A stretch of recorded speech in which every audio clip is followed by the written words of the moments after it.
Hello, good morning. Welcome to Ramon's Farm. Ito po yung mga patola namin.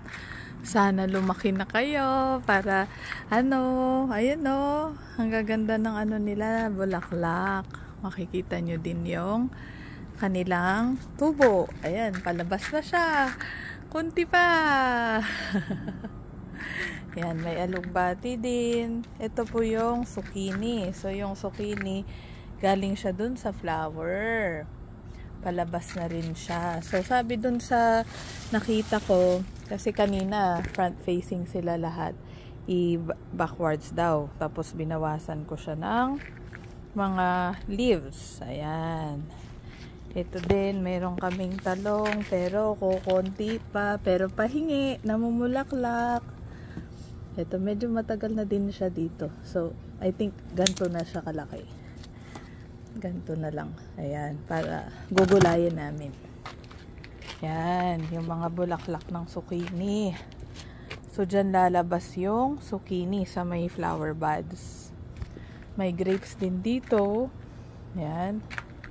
Tapos, this year, nag-try si Mon mag-aquaponics. So, ayun. May sili doon, no? Ayan, yan yung aquaponics niya.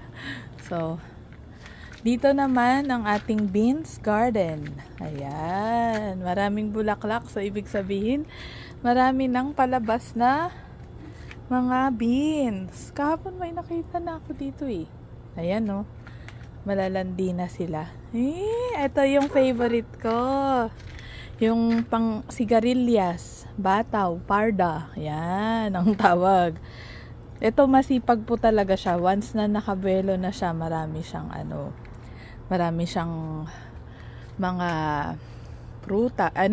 Marami siyang marami siyang beans. Yan, ganyan. Ayan yun. Tapos kahapon din, nakakita na ako ng mga beans eh. Kaya, ngayon mag-harvest tayo. Ayan ito yung mga namin. Yan.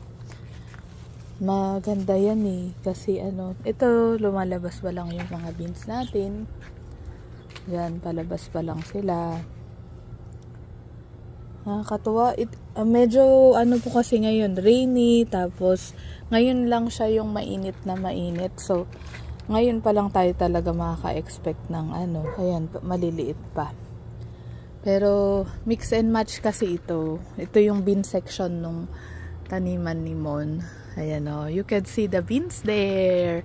Right? Oh, wow. Thank you, guys. Ang ganda ng mga beans. Oh, ang landi nila. Ang dami. Pangpansit yan. Ayan. So, sabi nga nila, pag may tinanim, may aanihin. So, ito na yung aanihin ko. Kunin natin. Ting! Na-shoot. Kuha pa tayo. Ito, kukunin natin yung mga